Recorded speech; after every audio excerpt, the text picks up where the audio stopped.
आखिर राम मंदिर के निर्माण में ऐसा क्या मिला जिसकी इतनी ज्यादा चर्चा हो रही है? जब नासा के वैज्ञानिकों को इन चीजों के बारे में पता चला तो वह भी हैरान रह गए। और सबसे बड़ी बात की, जब आपको इनके बारे में पता चलेगा तो आपके भी रोंगटे खड़े हो जाएंगे। एक बात और की, इस वीडियो को देखने के बाद आप भी अपने आप पर हिंदू और सनातनी होने पर बहुत ज्यादा गर्व करोगे। आखिरकार कई सालों के इंतजार की घड़ी अब खत्म हो चुकी है और राम मंदिर भी बनकर तैयार हो चुका है। अब लोग 22 जनवरी का इंतजार कर रहे हैं, क्योंकि इस दिन की भारत के लोगों को ही नहीं बल्कि दुनिया के लोगों को इंतजार है। लोग राम लल्ला की स्थापित होने वाली मूर्ति को देखकर झूम उठेंगे, क्योंकि इस दिन के बाद राम मंदिर के दरवाजे हमेशा के लिए भक्तों के लिए खोल दिए जाएंगे। इस मूर्ति को बनवाने के लिए देश के 3 सबसे बड़े मूर्तिकारों को बुलवाया गया है, और जो भी भक्त इस ऐतिहासिक पल को अपनी आंखों से निहारेगा वह जीवन मरण के बंधन से मुक्त हो जाएगा। क्योंकि यह तो आपको पता ही होगा कि 22 जनवरी 2024 को राम मंदिर में रामलाल की मूर्ति की प्राण प्रतिष्ठा होगी। लेकिन यह मंदिर तो बनकर भले ही तैयार क्यों ना हो गया हो, लेकिन इसके निर्माण के समय कई ऐसे चमत्कार हुए हैं, उसे देखकर मंदिर के पड़ती समेत कई लोग दंग रह गए हैं। यहां तक इन चीजों को देखकर नासा के वैज्ञानिकों ने तो अपना सर ही पकड़ लिया है, और तो और वह एक ऐसी गहरी सोच में पड़ गए हैं कि मानो उन्होंने कोई भयानक चीज देख ली हो। आज की इस वीडियो में हम राम मंदिर के बनते वक्त हुए उन चमत्कारों और रहस्यमयी चीजें के बारे में आपको बताएंगे, जिसे सुनकर शायद आप भी यकीन ना कर पाओ। लेकिन वीडियो को शुरू करने से पहले प्रभु श्री राम के सच्चे भक्त होने के नाते आप लोगों को इस वीडियो को लाइक करके नीचे जय श्री राम कमेंट में लिखना होगा, ताकि प्रत्येक देशवासी को यह पता लग जाए कि हम हिंदू भी किसी से कम नहीं हैं। आपको बता दें कि जब यहाँ मंदिर निर्माण का काम चल रहा था तब एक 1200 खांभों की ड्राइंग तैयार करवाई गई और अमेरिका से एक विशिष्ट वैज्ञानिकों की टीम को बुलवाया गया, ताकि वे इसका निरीक्षण करके होने वाली हर एक कमियों को दूर कर दें और राम मंदिर की शान में 4 चांद लगा दें। लेकिन जैसे ही राम मंदिर के निर्माण के वक्त वहां की धरती को खुद गया, तब उस धरती से एक ऐसी वस्तु निकली कि उसे BCC देखकर सभी के होश उड़ गए। और उसे चमत्कारी और दिव्या वस्तु ने न सिर्फ उन वैज्ञानिकों के होश उड़ाए बल्कि भारत सरकार को भी हिलाकर रख दिया, जिसके बाद तुरंत एक कमेटी बनाई गई और उसकी जांच के लिए लगा दी। लेकिन उसके बाद कुछ ऐसा हुआ कि वे सभी भी प्रभु श्री राम के भक्त बन गए। दरअसल यह बात है राम मंदिर के निर्माण के समय की, जब अमेरिका से थॉमस नाम के एक वैज्ञानिक भारत में राम मंदिर निर्माण कार्य के दौरे पर आए हुए थे। यहां आकर उन्होंने देखा कि राम मंदिर का निर्माण कार्य तो काफी चल रहा है, जिसके बाद उन्होंने अपना रूटीन काम फिर से करना शुरू कर दिया और अपना काम करना शुरू कर दिया। अपने काम करने के दौरान जैसे ही उनकी नजर मंदिर परिसर की तरफ गई तो उन्हें एक ऐसी जगह दिखाई जहां पर वहां धरती नरम पड़ी हुई थी। देखने में वह धरती वहां की जगह से पूरी अलग ही दिख रही थी। थॉमस को अपनी अंतरात्मा से कुछ अलग सी प्रेरणा मिलने लगी और तुरंत थॉमस ने अपने मजदूरों को वहां की खुदाई करने को बोल दिया। एक बार के लिए तो मजदूर भी हैरान हो गए कि ऐसी धरती की वह खुदाई क्यों करवा रहे हैं, लेकिन मजदूरों को तो उनका ऑर्डर मानना ही काम था, इसलिए उन्होंने बिना कुछ सवाल किए खुदाई शुरू कर दी। जैसे ही वहां पर खुदाई शुरू हुई, कुछ ही देर बाद उस धरती से पानी का प्रवाह शुरू हो गया। उस बहते हुए पानी को देख खुदाई करने वाले मजदूर परेशान हो गए, क्योंकि पानी के अंदर खुदाई करना मुश्किल ही नहीं बल्कि नामुमकिन सा हो जाता है। लेकिन जब इस पानी का सर्वेक्षण किया तो पता चला है कि यह पानी तो पास ही में बह रही सरयू नदी का पानी है। वे लोग यह समझ नहीं पाए कि यह माता सरयू का आशीर्वाद है कि वह खुद राम मंदिर की निर्माण में सहयोग कर रही थी। इस पानी ने सभी वैज्ञानिकों को एक गहरी सोच में धकेल दिया।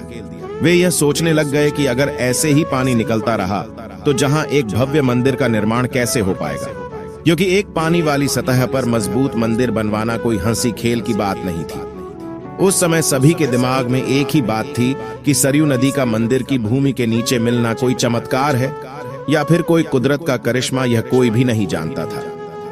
आखिरकार जब कोई भी समाधान नहीं मिला, तब सभी मिलकर श्री राम से प्रार्थना करने लगे, क्योंकि जाहिर सी बात थी जब तक वो माता सरयू के पानी की धारा बंद नहीं होगी तब तक आगे का काम शुरू नहीं किया जा सकता था। लेकिन अगले ही दिन श्री राम ने उनकी पुकार सुन ली और माता सरयू का पानी स्वतः ही बंद हो गया और एक बार फिर राम मंदिर का निर्माण कार्य जोरों शोरों से शुरू हो गया। और यह काम इस कदर चला कि अब यहां अपने अंतिम छोर पर पहुंच चुका है, या यूं कहें कि यह पूरा तैयार ही हो गया है और 22 जनवरी को यहां श्री राम की प्राण प्रतिष्ठा भी की जाएगी।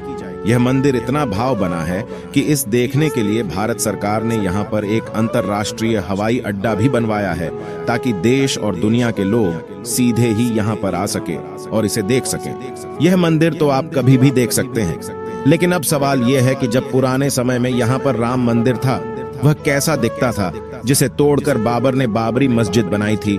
उसे राम मंदिर का निर्माण आखिर किसने किया था? क्योंकि यह रहस्य आज तक सीमित लोगों को ही पता है, ज्यादातर लोगों को इसके बारे में कुछ भी मालूम नहीं है। तो चलिए आज मैं आपको इसका पूरा रहस्य इस वीडियो के माध्यम से बता देता हूं, तो बने रहेगा हमारे साथ वीडियो में एंड तक। आखिर उस समय भगवान राम की नगरी अयोध्या को किसने बनाया था? यह पवित्र नगरी हिंदुओं के लिए बहुत ही ज्यादा महत्वपूर्ण है, क्योंकि यहाँ पर स्वयं प्रभु श्री राम का जन्म हुआ था, इसलिए इसे राम जन्मभूमि भी कहते हैं।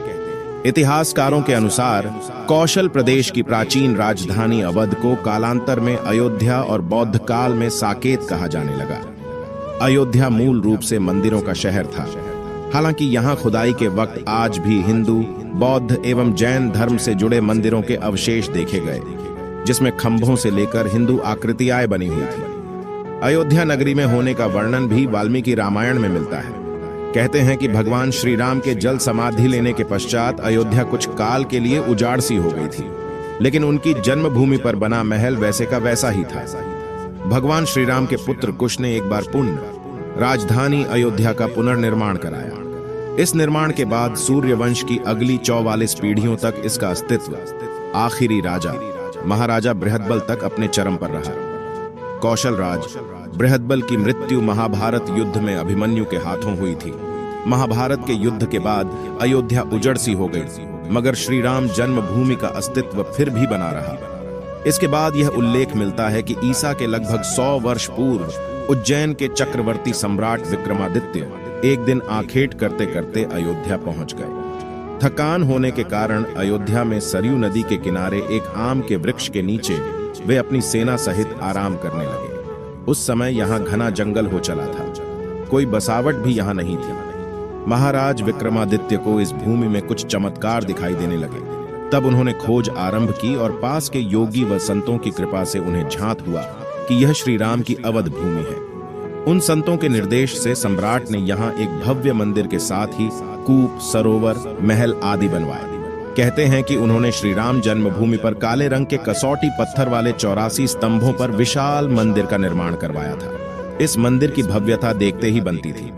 विक्रमादित्य के बाद के राजाओं ने समय समय पर इस मंदिर की देखरेख की। उन्हीं में से एक शुंग वंश के प्रथम शासक पुष्यमित्र शुंग ने भी मंदिर का जीर्णोद्धार करवाया था। पुष्यमित्र का एक शिलालेख अयोध्या से प्राप्त हुआ था, जिसमें उसे सेनापति कहा गया है तथा उसके द्वारा 2 अश्वमेध यज्ञों के किए जाने का वर्णन है।